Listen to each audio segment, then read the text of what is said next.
सभी विद्यार्थियों को मेरा सादर प्रणाम। प्रिय विद्यार्थियों, आज हम लोग इस वीडियो में प्रश्न निर्माण पर चर्चा करेंगे, क्योंकि आप लोगों के मन में तरह तरह बार बार प्रश्न उठता रहता है कि सर हमें प्रश्न निर्माण करना नहीं आता है।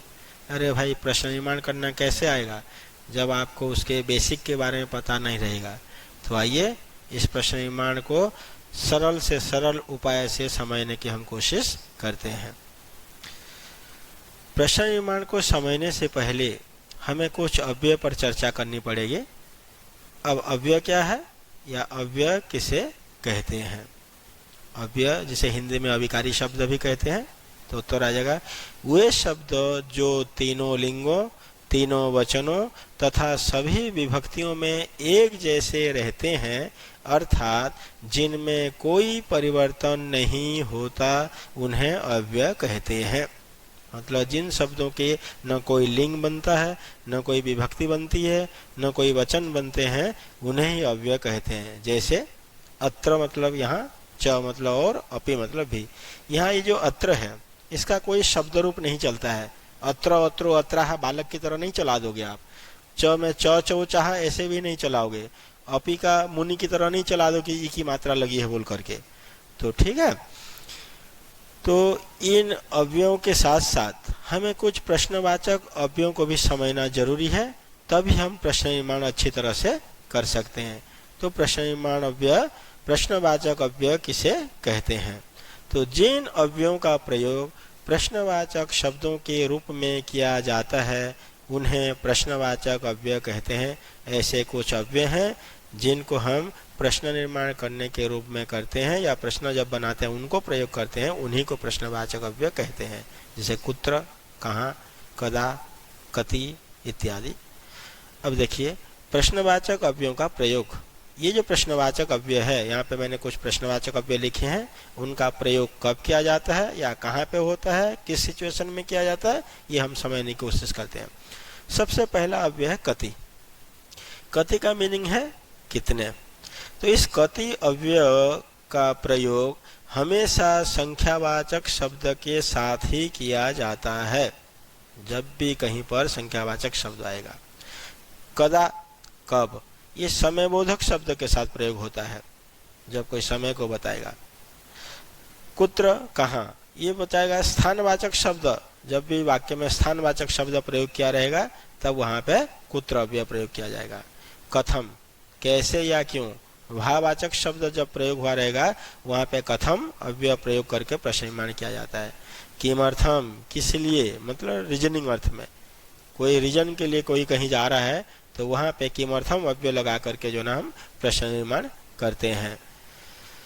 कीदृशः, कैसा, भाववाचक विशेषण हो और पुल्लिंग हो तब जो ना वहां पे कीदृश शब्द लगा करके प्रश्न निर्माण किया जाता है।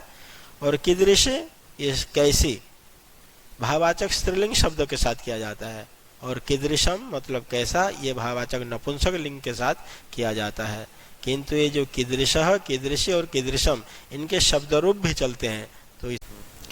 तो आइए कुछ उदाहरणों के साथ हम इनको समझने की कोशिश करते हैं। पहला उदाहरण, तत्र पंच बालकाः खेलन्ति। वहाँ 5 बालक खेलते हैं या खेल रहे हैं।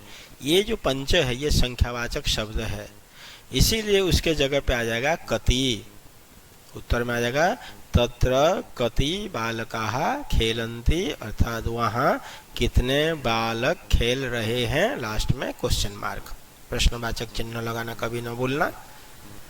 तो अगर इस पंच के जगह पे पंचमः यदि आ जाएगा, यदि विशेषण शब्द के रूप में आ जाएगा पंचमः, तब जो ना वहां पे इस कति के जगह पे कतमः भी हो सकता है।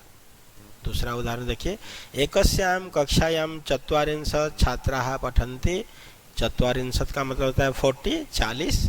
एक कक्षा में 40 बच्चे पढ़ रहे हैं। तो यहाँ पे भी संख्या है, तो इसीलिए इसके बदले में आ जाएगा कति। ध्यान रखना, जब भी संख्यावाचक शब्द आएगा उसके साथ कति अव्यय लगा करके प्रश्न निर्माण किया जाता है। तीसरा उदाहरण, अहम प्रातः विद्यालयम गच्छामि। मैं सुबह विद्यालय जाता हूँ। सुबह समय को बता रहा है, प्रातः काल को बता रहा है। प्रातः काल, सुबह, सायं, रात्रो, दिवसे, कोई भी शब्द ऐसे समय बोधक शब्द आएगा तो वहाँ पे कदा लगा करके प्रश्न निर्माण किया जाता है। तो अहम मैं कदा विद्यालयम गच्छामि, मैं कब विद्यालय जाता हूँ।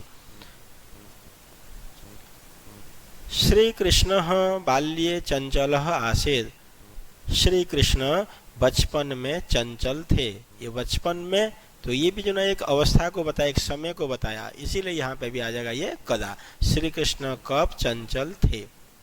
पांचवा उदाहरण, मम अनुजः कानपुरे निवसति, मेरा भाई अर्थात छोटा भाई कानपुर में रहता है।